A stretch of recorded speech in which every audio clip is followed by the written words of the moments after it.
Welcome to Sasi media. இன்னைக்கு மிட் நைட்டில், அதாவது 1 ஹவர் ஷோ வந்து 10:30 முடிஞ்சதுக்கப்புறம் அங்கே ஆன் பண்ணால், அங்கே பெட்ரூமில் வந்து பார்த்தீங்கன்னா சபரி, அரோரா, சாண்ட்ரா, அதுக்கப்புறம் பிக்கல்ஸ் விக்ரம், இவங்க 4 பேருமே வந்து இவங்களை பற்றி வியானாவை பற்றி பேசிக்கிட்டு இருக்காங்க. அந்த பக்கம் வியானா வந்து கானா வினோத் ப்ளஸ் இவங்க அதுனா திவ்யா இவங்க கூட பேசி நிற்கிறாங்க. சுற்றி முற்றி பார்த்தீங்கன்னா வியானா வந்து வீட்டுக்குள்ளே போயிட்டு ஏதாவது ஒரு கலகம் பண்ணும் அப்படிங்கிற மாதிரி தானே சுற்றி வந்துக்கிட்டு இருக்காங்க.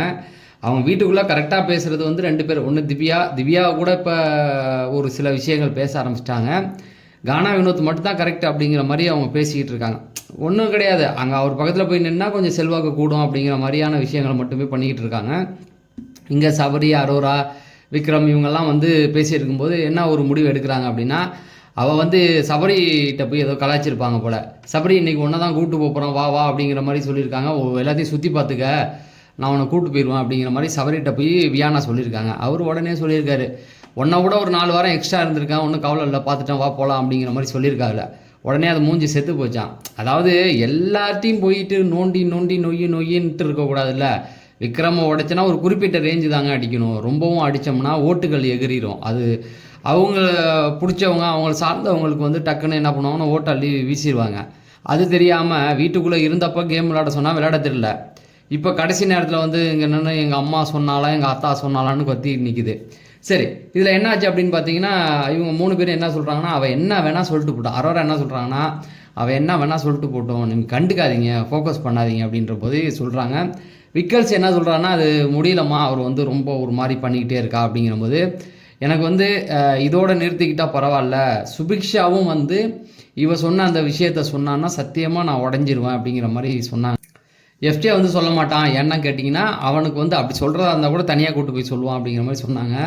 அப்போ நான் அதான் சுபிக்ஷா வந்தால் நான் உடஞ்சிருவேன், அவள் வந்து இப்படி இதே வார்த்தையை சொன்னான் அப்படிங்கிற போது அப்போ வந்து அரோரா சொன்னாங்க, அப்படிலாம் உடையக்கூடாது, ஏன்னா என்ன வந்து துஷார் விஷயத்தில் நீ சொன்னால உடையக்கூடாதுன்னு, இப்போ மட்டும் நீ மட்டும் அப்படி சொல்கிறீ அப்படிங்கிற மாதிரி சொன்னாங்க. இவர் என்ன சொன்னார்னா, சபரி வந்து அவள் பேசுகிறத பேசிட்டு போட்டோம், நீங்கள் யாரும் வந்து இது பண்ணிக்காதீங்க அப்படிங்கும்போது சாண்ட்ராவும் அதான் சொன்னாங்க, அவள் வந்து ரொம்ப இது பண்ணிகிட்டு இருக்கா அப்படிங்கிற மாதிரி சொன்னாங்க. அந்த பக்கம் அப்படியே கட் பண்ணி போனால் அங்கே என்ன ஆகுது அப்படின்னா, கானா வினோத்தோட அந்த பட்டம் செஞ்சு அந்த மாதிரியான விஷயங்கள்லாம் போயிட்டு இருந்ததா. அப்போ அவங்க என்ன சொல்கிறாங்கன்னா, அவளுக்குலாம் தகுதியே கிடையாது இந்த வீட்டில், அவர் பட்டம் செஞ்சுக்கிட்டு இருந்தார், அழுது இவ்வளோ தூரம் எப்படி வந்தாங்கன்னு எனக்கே தெரில அப்படிங்கிற மாதிரி சொல்லிகிட்டு இருந்தாங்க. யார் அவங்க சொல்கிறத பார்த்தா சாண்ட்ராவை தான் சொல்லிகிட்டு இருக்காங்க அப்படிங்கிறது நல்லாவே தெரியுது. அவங்க சாண்ட்ரா மேலே சமகாண்டில் இருக்காங்க. அவங்க என்ன ட்வீட் போட்டிருந்தாங்கன்னா, ஃபஸ்ட்டு கமருதீன் பார்வதி மேலே தப்பு இல்லைன்னு ட்வீட் போட்டு விட்டாங்க. அப்புறம் ரெட் கார்டு கொடுத்தோன்னா அப்படியே மாற்றி விட்டாங்க. விஜய் சேதுபதி வந்தோடனே அதை எடுத்து பேசுவார்னு நினைக்கிறேன், பார்க்கலாம், அது வரைக்கும் உள்ளே இருக்கணும் இல்லை. சரி, அதை அந்த மாதிரி சொன்னோன்னே வினோத் கரெக்டாக புரிஞ்சுக்கிட்டாரு, இந்த பொண்ணு வந்து நம்மளை வச்சு ஒரு கண்டென்ட் ட்ரை பண்ணுறா, வாய் கொடுக்கலையே. அவர் பாட்டுக்கு என்ன பண்ணார், பட்டம் செஞ்சு பட்டம் விட ஆரம்பித்தார். அதுக்கப்புறம் அங்கே போனால் திவ்யா, இந்த அம்மா வந்து இன்றைக்கி தான் வந்து வீட்டில் யார் இருக்கணும்னு பச்சை மிளகா சாப்பிட சொன்னப்போ சாண்ட்ரா இருக்கணும் அப்படின்ற மாதிரி பேசுனாங்க இல்லையா. அப்போ அந்த விஷயத்தில் நீ கரெக்டாக இருந்தால் திரும்ப பழைய விஷயத்தை எடுத்துகிட்டு வரக்கூடாது, அதுதானே தப்பு. அவங்க வந்து என்ன சொல்கிறாங்க, சாண்ட்ரா வந்து எனக்காக நிற்கலை, அவன் ஹஸ்பண்ட் போனோடனே என்கிட்ட பிரச்சனை பண்ணிட்டா, நான் வீட்டிலே இருந்தேன், ரொம்ப கலகம் பண்ணி அழுக ஆரம்பிச்சிட்டா, நானும் வந்து என்னை பற்றியும் தப்பாக பேச ஆரம்பிச்சிட்டேன், நிறைய விஷயங்கள் தொடர்ந்து பேச ஆரம்பிச்சிட்டாங்க. அப்போ சாண்ட்ரா அதை நீ வெளியிலேருந்து பார்த்தீங்கன்னா ரொம்ப கேவலமாக இருந்தது அப்படின்ற மாதிரி, என்னையும் வந்தால் நிறைய விஷயங்கள் அப்படி பண்ணியிருக்காங்க அப்படிங்கிற மாதிரி சொல்லிடுறாங்க. அதான் திவ்யாவை பொறுத்த வரைக்கும் அப்போ நீங்கள் இந்த பச்சை மிளகா நாமினேஷன் சேவ் ஏன் கொடுக்கணும், அது வந்து ஏதோ ஒரு மாதிரி இருந்தது. இப்போ இவங்க வந்து சொல்கிறாங்க அப்படின்னா உங்களுக்கே தெரியும் அவங்க அவ்வளோ தப்பு பண்ணியிருக்காங்கன்னு, அதை தெரிஞ்சு தான் வந்து நாமினேஷன் ஃப்ரீ வந்து கொடுக்கணும்னு நினச்சிங்க. பிக் பாஸ் ஃபேனாட்டாரு, திரும்ப பழைய விஷயத்தை எடுக்கக்கூடாது அப்படிங்கிறது தான். அப்போ இப்போ இந்த 2 விஷயம் அவங்க பண்ணுறதை பார்க்கும்போது ஒரு கான்ட்ரடிக்டாக இருக்குல்ல, ஏன்னா அது அப்படியும் பண்ணுறாங்க இப்படியும் பண்ணுறாங்க அப்படிங்கிற மாதிரி சொல்ல தோணுது இல்லையா. அதுதான் எனக்கு தோணுச்சு. அதுக்கப்புறமேட்டுக்கு அதான் அந்த பிரஜன் போன விஷயத்தை பற்றி அவங்க வந்து திரும்ப கிளறி எடுத்துக்கிட்டு, இந்த அம்மா ஏதோ நல்லா விளையாண்ட மாதிரியே கடைசி வர வரைக்கும் எனக்கு அப்படி நடந்தது, இந்த மாதிரி விஷயம் பண்ணாங்க அந்த மாதிரி விஷயம் பண்ணாங்கன்னா, சிம்பிளாக சொல்லணும் அப்படின்னா நீ வீட்டில் வந்து ஒரு வெட்டி பீஸ் தான். பிரவீனுக்கு கொடுத்த வாய்ப்பெல்லாம் உனக்கு கொடுத்துருக்காங்க. அவருக்கு அந்த வாய்ப்பு கொடுத்துருந்தா கூட அவர் வேறு லெவலுக்கு பண்ணியிருப்பார். ஏதோ கடைசி நாட்களில் வந்து இந்த அம்மா கம்பு சுற்றிக்கிட்டு இருக்கு அப்படிங்கிற மாதிரி தான் போணுச்சு. அதுக்கப்புறமேட்டுக்கு திரும்பவும் வந்தானுங்க எல்லாம் வந்துட்டு, என்னம்மா என்ன நீ கிளம்பலையா, ஏன் இன்னும் வீட்டுக்குள்ளேயே உட்காந்துருக்க, யாராவது 2 பேரை கூட்டிட்டு கிளம்புமா முதல்ல அப்படிங்கிற மாதிரி சொல்லிட்டு இருந்தாங்களா. இல்லை நீங்களாம் தூங்கினா தான் நான் வந்து போக முடியும், முதல்ல நீங்கள் தூங்குங்க, அப்போ தான் நான் உங்களை அழைச்சிட்டு போவேன் அப்படிங்கிற மாதிரி சொன்னாங்க. அது 1 ஹவர் எபிசோட்லேயே காமிச்சிருப்பாங்க. நீங்களாம் தூங்குங்க நான் வந்து போகிறேன்னாங்க. இல்லை நாங்கள் தூங்காமல் முழிச்சிக்கிட்டே இருப்போம், அப்போ என்ன பண்ணுவேன்னு, இல்லை நீங்கள் தூங்குங்க, நான் ட்ரெஸ் எல்லாம் எடுத்துகிட்டு வரல, அதே போல் வெளியில் வந்து இன்னொரு ப்ராஜெக்டில் வந்து சைன் பண்ணியிருக்கேன், அதுதான் எனக்கு முக்கியம் அப்படின்னு. அது முக்கியம்னா அதையே பார்த்து தொலைச்சிருக்கலாமே மூதேவி, இங்கே வந்து ஏன் எங்களை டிஸ்டர்ப் பண்ணிக்கிட்டு இருக்க, அப்படி தான் அவனோட மனநிலைமையே இருந்தது. அப்புறம் இன்னொரு விஷயம் சொன்னாங்க, வெளியிலேருந்து போனவங்களாம் வந்து அடித்தா இவ்வளோங்களாம் என்னத்துக்கு ஆவாங்க அப்படிங்கிற மாதிரி. மேபி யார் வந்து அடிக்க போகிறா அப்படிங்கிறது தெரியல. அதாவது இன்னும் இருக்கிற இந்த வாரங்களை வந்து வரவங்க அவங்களுக்காக பயன்படுத்திக்கிறது சிறந்தது அப்படிங்கிறது தான் என்னுடைய கருத்து. திரும்ப உள்ளவங்களை அடைச்சிங்கன்னா ஓட்டு ஏறிடும், அந்த ஓட்டிங் ஆர்டரே மாறிடும். அதை இவங்களுக்கு புரியாமல் வந்து பண்ணுறாங்களா. இப்போ விக்ரமுக்கு வந்து 1 ஹவர் ஷோ பார்த்தவங்களுக்கு சிலருக்கு வந்து விக்ரம் அழுதது இந்த மாதிரியான விஷயங்கள் பார்க்கும்போது கஷ்டமாக இருக்கும், அவருக்கு ஓட்டை தூக்கி போடுவாங்க. கடைசியில் இருக்கவர் முன்னாடி வருவார். நான் என்ன எதிர்பார்க்குறேன்னா எஃப்ஜே உள்ளே வரணும், இந்த அம்மா இருக்கும்போது எஃப்ஜே உள்ளே விடணும் என்ன நடந்தது அப்படின்னு. ஏன்னா நான்லாம் வந்து இந்த பரபரப்பான சூழ்நிலை அவங்க வெவிக்ட் ஆகி அவங்க இன்டர்வியூலாம் பார்க்கல, என்ன நடந்திருக்கு அப்படிங்கிறது. ஏன்னா நான் எங்கள் அம்மா என்கிட்ட பேசலை, நான் வந்து எஃப்ஜே லவ் பண்ணது தப்பு அப்படிங்கிற மாதிரிலாம் பேசியிருந்திருக்காங்க, அது பார்ப்போம். சரி, இந்த மாதிரியான விஷயங்கள் சொன்னோன்னே திவ்யாவும் வந்து அதை தான் சொன்னாங்க. அதில் திவ்யா கிட்ட ஒரு பாயிண்டில் கரெக்டாக மடித்து கேட்டாங்க, உங்ககிட்டையும் எனக்கு ஒரு வருத்தம் இருக்குது, நீ வந்து வீட்டுக்குள்ளே 200% கேம் ஆடிக்கிட்டு இருக்க, ஆனால் வெளியில் இதை தாண்டி 200% கேம் போகுது, அதை கேட்டால் நீ கூச்சிக்குவ அப்படிங்கிற மாதிரி சொல்கிறாங்க. இல்லை நீ கேளுன்றாங்க. இல்லை நான் அதை கேட்டால் கண்டிப்பாக நீ கோச்சிக்குவ, அந்த மாதிரியான ஒரு சம்பவம் தான் வெளியில் போயிட்டுருக்கு அப்படிங்கிற மாதிரி சொல்கிறாங்க. அது என்ன அப்படிங்கிறது தெரியும், பட் நம்ம வாயால் அதை ரிவீல் பண்ணணுமா அப்படிங்கிற ஒரு யோசனை இருக்குது. ஏன்னா அவங்களே அதை பேசிக்கலையே, அதை எப்படி நம்ம ரிவீல் பண்ணுறது. அதை தான் வந்து அவங்க சொல்கிறாங்க, நீ வந்து டீம் கேட்கக்கூடாதுன்னு சொல்லியிருக்காங்க, அதாவது பிக் பாஸ் டீம் வந்து கேட்கக்கூடாதுன்னு சொல்லியிருக்காங்களா அதை பற்றி, அதனால் நான் அமைதியாக உட்காந்துருக்கேன் அப்படிங்கிற மாதிரி சொன்னாங்க. சரி, அதுக்கப்புறமேட்டுக்கு அவங்க அம்மா வந்து சொன்னாங்கல்ல, சாண்ட்ராவை நம்பாத அப்படின்னு, அதை தான் வந்து திரும்ப பேசுகிறாங்க.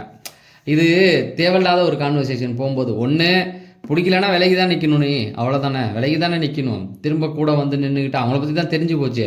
திவ்யா வந்து இந்த கடைசி நேரத்தில் இந்த மாதிரியான விஷயங்களில் ஃபோக்கஸ் பண்ணி தன்னுடைய கேமை இழந்துடக்கூடாது அப்படிங்கிறது தான்.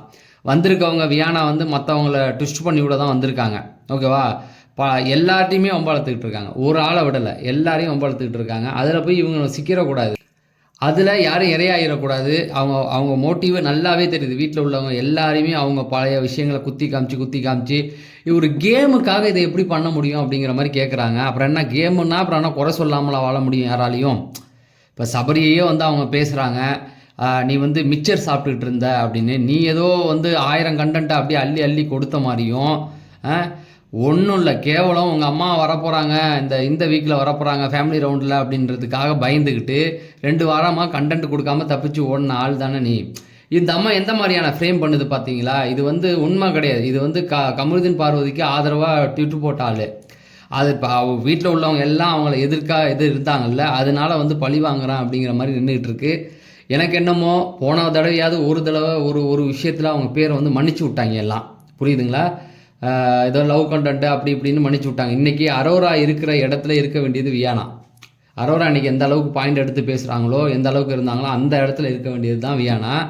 அவங்க என்னென்னா இந்த தப்பான ஒரு கேமை எடுத்துகிட்டு போய் வீணாக போயிட்டாங்க, அது கூட ஓரளவுக்கு மன்னிச்சு விட்டுட்டாங்க. இப்போ வந்து இது பண்ணுறதுக்கு வந்து விஷ பாட்டில்னு பேரை வச்சு விட்டு தான் அனுப்ப போகிறாங்க, அது மட்டுமே நல்லா தெரியுது.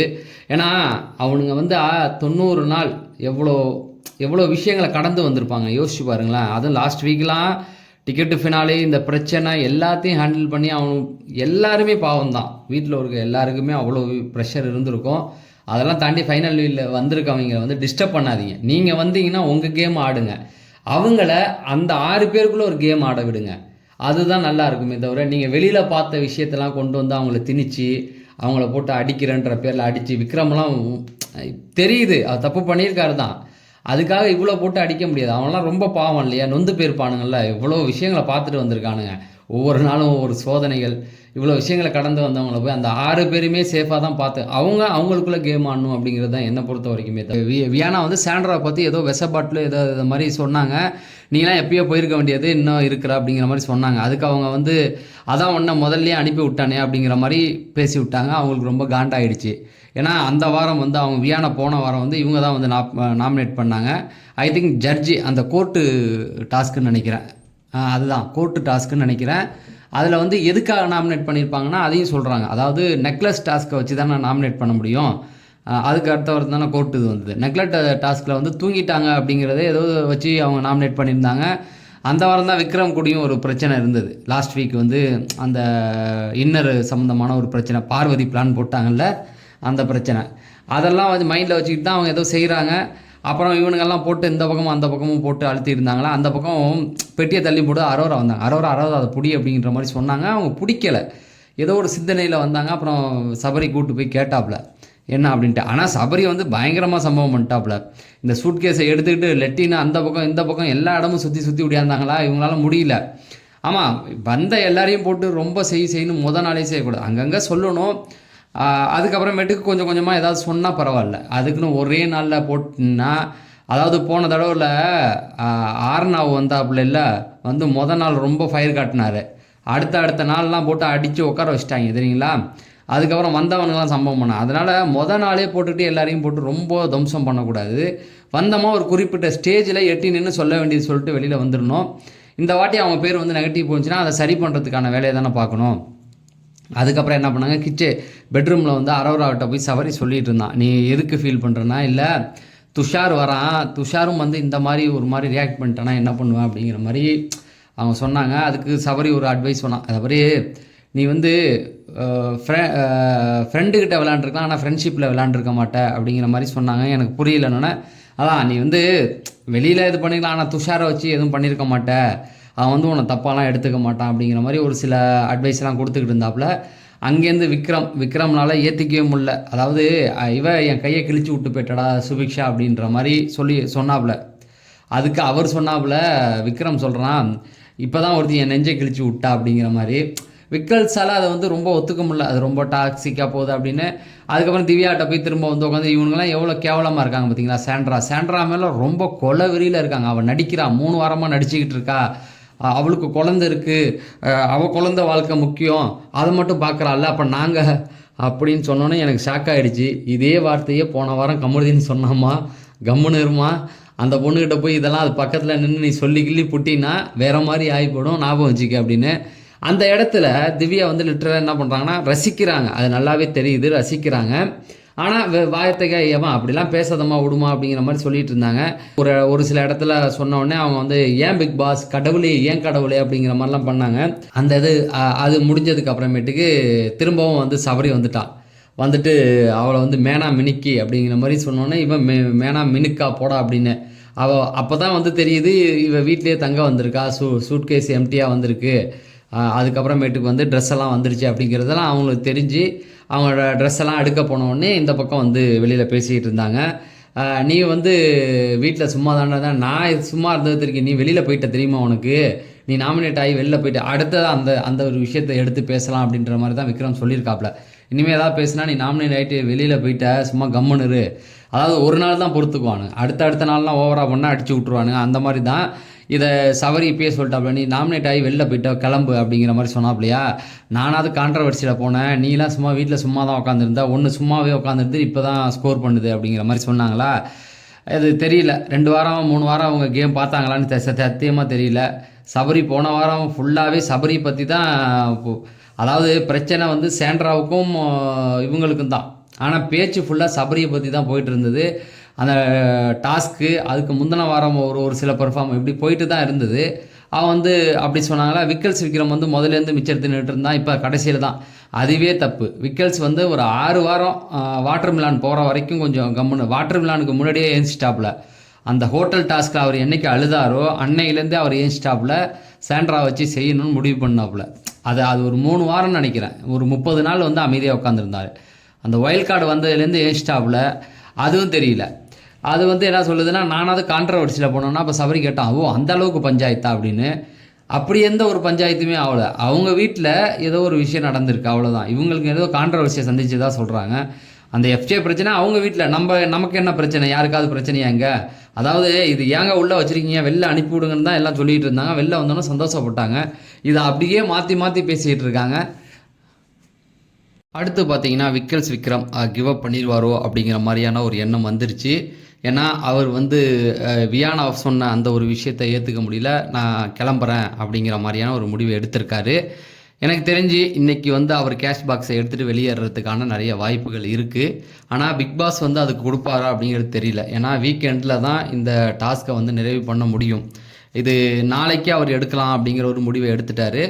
நாளைக்கே எடுத்தால் இந்த வாரம் டம்மியாக போயிடும். அதனால் வீக்கெண்டில் தான் அதை வந்து பிக் பாஸையும் எடுக்க அலோவ் பண்ணுவார். இல்லைனா கேம் வந்து ஸ்பாயில் ஆயிரும் இல்லையா. ஆனால் அவர் என்ன சொல்கிறார் அப்படின்னா, நான் போகிறேன் அப்படிங்கிற ஒரு முடிவை எடுத்துட்டாரு. இந்த பக்கம் வந்து அரோரா உட்காந்து சொல்கிறாங்க, நான் எடுத்துகிட்டு போகிறேன் அப்படிங்கிற மாதிரி. இப்போ அரோரா ப்ளஸ் சபரி இவங்க 2 பேரும் அவரை வந்து மோட்டிவேட் பண்ணிக்கிட்டு இருக்காங்க. அதாவது வியானா போட்ட ஒரு பாலுக்கே விழுந்துட்டாரு அப்படிங்கிறது. ரெண்டாவது இன்னொன்று வந்து சுபிக்ஷா போனது, அதுக்கு முன்னாடி வந்து கனி போனது, அதுக்கப்புறம் விஜய் சேதுபதி வந்து இந்த வாரம் வந்து அவரை கேள்வி கேட்டது, அதுலேயே அவர் வந்து ரொம்ப நொந்துட்டார். சரி நம்ம போயிடுவோம் அப்படிங்கிற ஒரு முடிவு எடுத்துட்டார். அவருடைய எண்ணம் என்னென்னா, மக்கள் அவரை வெளியில் அனுப்பாமல் விக்கல்ஸ் விக்ரம் தானாக வெளியில் போனான் அப்படிங்கிற ஒரு பேர் வேணும் அப்படிங்கிற ஒரு எண்ணத்தில் இருக்கார். அப்புறம் அரோரா வந்து கூப்பிட்டு வச்சு எவ்வளோ அட்வைஸ் கொடுக்குறாங்க, பரவாயில்லையே அப்படிங்கிற மாதிரி தான் இருந்தது. அதான் சொன்னாங்க, நீ போகாத விக்ரம், நீ போகாத, அதாவது மக்கள் உன்னை வந்து எந்த அளவுக்கு கொண்டு போகிறாங்க அப்படிங்கிறத பாரு, அதை ரசி, ஏன்னா ஃபைனல் ஸ்டேஜ் வரைக்கும் நீ போகலாம். இப்போ என்னை பொறுத்த வரைக்கும் அப்படி தான். ஒருவேளை விஜய் சேதுபதி என் கையை தூக்கி என்னை வின்னர் சொல்லலாம், அரோரா சொல்கிறாங்க. இல்லை அப்படின்னா என் கையை இறக்கி விட்டு வேற ஒருத்தவங்கள வின்னர் சொல்லலாம். பட் ஆனால் அந்த மொமெண்ட் வரைக்கும் நான் போகணும்னு நினைக்கிறேன். எதிர்காலத்தில் இதை போய் திங்க் பண்ணும்போது நான் என்னோட ஒரு நல்ல மெமரிஸாக அது இருக்கும் அப்படிங்கிற மாதிரி சொல்கிறாங்க. இப்போ நீ போனீன்னா விக்கல்ஸ் வந்து வீட்டில் வரவங்களை எதிர்கொள்ள முடியாமல் கோழையாக ஓடினார் அப்படிங்கிற ஒரு பேர் வரும், அதை வந்து கண்டிப்பாக பண்ணிடாத அப்படிங்கிற மாதிரி சொல்கிறாங்க. விக்கல்ஸும் வந்து எல்லாத்தையும் கதையெல்லாம் கேட்டுட்டு சரி சரி சரின்ட்டு திரும்பவும் சபரி வந்து கேட்கும்போது நான் போகிறேன் அப்படிங்கிற மாதிரி, நாளைக்கு டாஸ்க்கு இதை அடித்தோடனே பெட்டியை எடுத்துருவேன் அப்படிங்கிற மாதிரி. அப்போ அரோரா திரும்பவும் சொல்கிறாங்க, அதாவது நீ வந்து பணம் தேவை இருந்ததுன்னா நீ அந்த பெட்டியை எடுக்கிறது நியாயம், அதுவும் கடைசி நாள் அந்த பிக் பாஸ் சொல்லும்போது எடு. ஆனால் நீ இப்போ எடுக்கிறது வந்து ரொம்ப தப்பு, நீ வந்து பயந்து ஓடுற, அது வேண்டாம். இப்போ என்னையே வந்து பாரேன், துஷார் வருவான், ஒரு வேளை என்கிட்ட பேசாமல் போகலாம், நான் போய் அழுவேன், எல்லாம் பண்ணுவேன், ஆனால் நான் போக மாட்டேன் அப்படிங்கிறதுல உறுதியாக இருக்காங்க. அப்போ இதுலேருந்து அரோரா பெட்டியை எடுக்க மாட்டாங்க அப்படிங்கிறது கன்ஃபார்ம் ஆகிடுச்சு. ஆனால் விக்கல்ஸ் விக்ரம் அதில் விடாப்பிடியாக இருக்கார். ஏன்னா அடுத்தடுத்து வருவாங்க, தொடர்ந்து அவரை அடிச்சுக்கிட்டே இருப்பாங்க அப்படிங்கிற ஒரு பயம் அவருக்கு வந்துடுச்சு. அதாவது அவங்க வந்து என்ன ஆகுதுன்னா, அவர் வந்து கன்னிங்காக ஒரு கேம் ஆடுறாரு, அதை வந்து பெரிய அளவில் யாரும் சொல்லனாலும் அப்பப்போ அதை பண்ணிக்கிட்டு இருக்காரு அப்படிங்கிற மாதிரியும். இன்னும் சுபிக்ஷாவுடைய கேம் வந்து இவரால் தான் ஸ்பாயில் ஆகிடுச்சு அப்படின்னு அதை சுபிக்ஷா தான் வந்து சொல்லணுமே தவிர நம்ம சொல்கிறத சுபிக்ஷா சொல்லுவாங்க அப்படிங்கிறது ஒன்று இருக்கு இல்லையா. சுபிக்ஷாவோட பாயிண்ட் ஆஃப் வியூ என்ன வேணால் இருக்கலாம். ஒருவேளை அவங்களுக்கு தெரிஞ்சுக்கிட்டு ஓகே நம்ம விக்கல்ஸ் தானே அப்படின்னு சொல்லி, இல்லை என்னை வந்து நீ நல்லா தான் வச்சுக்கிட்ட, ஒரு தங்கச்சியை நல்லா பார்த்துக்கிட்டேன்னு கூட சொல்ல வாய்ப்பு இருக்குது. இப்போ கனி வந்து அப்படி சொல்லுவாங்களான்னு கேட்டால் வாய்ப்பு கிடையாது. எஃப்சியை வந்து சொல்ல மாட்டான் அப்படிங்கிற மாதிரி சொல்கிறாங்க. ஆனால் இவருக்குள்ளே அந்த மாதிரி ஒரு எண்ணம் வந்துருச்சு. அதை வந்து வியானா வந்து ரொம்ப ஸ்ட்ராங்காக எடுத்து வச்சுட்டாங்க. ஒருவேளை வியானாவுடைய நோக்கம் அதுதான் நினைக்கிறேன். யாராவது ஒருத்தவங்களை அடித்து ரொம்ப துவம்சம் பண்ணி வெளியில் கூட்டு வரணும் அப்படிங்கிற ஒரு டாஸ்க்கை கொடுத்துருக்காங்க போல். ஆனால் சாண்ட்ரா கிட்ட வேலைக்கு ஆகாது அப்படிங்கிறது. சாண்ட்ரா வந்து பார்வதி மேலேயே கை வச்சாலே இவங்க சாண்ட்ரா கிட்ட வந்து ட்ரை பண்ணிக்கிட்டு இருக்காங்க, அது வேலைக்கு ஆகாது, பதில் கொடுப்பாங்க, அது மட்டும் நல்லாவே தெரியுது. அதே போல் சபரியும் சொல்லிட்டார், மச்சான் நீ போகாதரா, நீ போனீன்னா உன் டீமில் இருக்கிற அவங்களுக்கெல்லாம் நீ என்னடா பதில் சொல்லுவேன் அப்படின்போது, அவனுக்கு தானே நான் பதில் சொல்லிக்குவேன்டா, 90 நாள் இருந்தது உனக்கு தெரியலையா, இப்போ 92வது நாள் வந்தது தான் உனக்கு பிரச்சனையாக போதா அப்படின்னு மாதிரி. அப்போ அரோரா சொன்னாங்க, விவரம் பிக் பாஸும் வந்து ஒரு மனிதர் தான், அவங்களை எவ்வளோ அவர் ரசிக்கிறாரு, நீங்கள் அவர் ஒரு வார்த்தை சொன்னால் அவருக்காக நீங்கள் ஓடி ஓடி போய் நிற்கிறீங்கல்ல, அதை எவ்வளோ ரசிச்சிருப்பார், அவங்கள ஏமாற்ற போகிறீங்களா பிக் பாஸை அப்படிங்கிற மாதிரி சொல்கிறாங்க. பட் ஓட்டிங் வைஸ் பார்த்தீங்கன்னா அவரும் வந்து ஓட்டிங் வந்து சரியாக கிடையாது. இந்த பக்கம் சாண்ட்ராவுக்கு கம்மியாக இருக்குது, சாண்ட்ராவுக்கு அடுத்த இடத்துல இருக்கார். ஒருவேளை சாண்ட்ரா மணி பாக்ஸை எடுத்துட்டா கூட இந்த வாரம் அவர் போகிறதுக்கு வாய்ப்புகள் இருக்குது. ஆனால் இவர் நினைக்கிற ஒரே ஒரு பாயிண்ட் என்னன்னா, பயந்து தான் ஓடுறாரு ஆக்சுவலாக. அதை தான் அரோரா வந்து சொல்கிறாங்க, நீ பயந்து ஓடுறன்னு நல்லாவே தெரியுது, அப்படி வேண்டாம், இவ்வளோ நாள் வந்து இருந்துட்ட, உனக்கு பணத்தேவை இருந்தால் பணத்தை எடுத்துக்கிட்டு போ, ஆனால் தயவு செஞ்சு கோலம் மாதிரி ஓடாத, அது நல்லா இருக்காது அப்படிங்கிற மாதிரி. அது அடுத்தடுத்து வரவங்களை பொறுத்து தானே, அதை ஏன் வந்து இவர் எடுக்கிறாருன்னு தான் எனக்கு தோணுச்சு. இப்போ கூட லைவ் பார்த்துக்கிட்டே இருக்கும்போது தனியாக பேசிக்கிட்டு படுத்திருக்காரு. ஐ திங்க் நாளை காலையில் ஒருவேளை அவர் அந்த வாய்ப்பு இருந்தால் கேஷ் பாக்ஸை எடுத்துகிட்டு கிளம்பிடுவார். அதுவும் பிக் பாஸ் அதை கவனிச்சிக்கிட்டு தான் இருப்பாங்க டீம். ஏன்னா அவங்கள பொறுத்த வரைக்கும் யாரை செலக்ட் பண்ணியிருக்காங்கன்னு தெரியல. அதே போல் இவங்க இன்னொரு விஷயமும் பேசுனாங்க, அதாவது பார்வதி லாஸ்ட் வீக் வந்து முடிவு பண்ணிட்டாங்க போல் டீமாகவே. பார்வதி வீட்டுக்குள்ளே இருந்தால் நான் இருக்க மாட்டேன் அப்படிங்கிற ஒரு முடிவை அவர் எடுத்து வச்சுருந்துருக்கார் போல். அதை தான் அரோரா சொல்கிறாங்க, நீ போன வாரம் என்ன சொன்ன, பார்வதி இந்த வீக்கெண்டுக்கு அப்புறம் இருந்தால் நான் இருக்க மாட்டேன். இப்படி ஒரு கேம் பிளான் பண்ணிவிட்டு அவங்க இருக்கிறத கூட என்னால் இருக்க முடியாதுன்னு சொன்னால் தானே நானும் அதே முடிவு தான் எடுத்திருந்தேன். ஒருவேளை டிக்கெட் டு ஃபினாலே அவள் வின் பண்ணியிருந்தானா பார்வதி, நான் இருக்க மாட்டேன். ஏன்னா அப்படி ஒருத்தவங்களை உதச்சி தள்ளி விட்டு அவட டிக்கெட் டு ஃபினாலே வின் பண்ணிவிட்டு அவள் இருக்கிற இடத்துல எனக்கு வேலை இல்லை அப்படிங்கிற மாதிரி அரோரா முடிவு எடுத்திருந்தாங்க. அதை தான் அவங்க சொல்கிறாங்க. நான் அப்படி தான் எடுத்திருந்தேன். நல்ல வேலை அவள் ஜெயிக்கலல்ல, அந்த மாதிரி தான் எல்லா விஷயத்தையும் எடுத்துக்க. அதே போல் இவங்க வந்து அரோரா போன வாரம் வந்து கேஷ் எடுக்கிறதா முடிவு பண்ணியிருந்தப்ப விக்கல் சொல்லியிருக்காரு, இல்லை நீ எடுக்கக்கூடாது அப்படிங்கிற மாதிரி சொல்லியிருந்தாரு. போன வாரம் எனக்கு சொல்லிவிட்டு நீ கேஷ்பேக்ஸ் எடுப்பியான்னு நான் கேட்கும்போது முடியாதுன்னு சொல்லிவிட்டு இப்போ எதுக்கு நீ ஓடுற அப்படின்ற மாதிரி.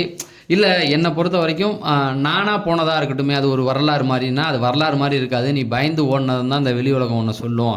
அப்படி எனக்கு வேணாம், உனக்கு பணம் தேவையா வீக்கெண்டில் எடு அப்படின்னு.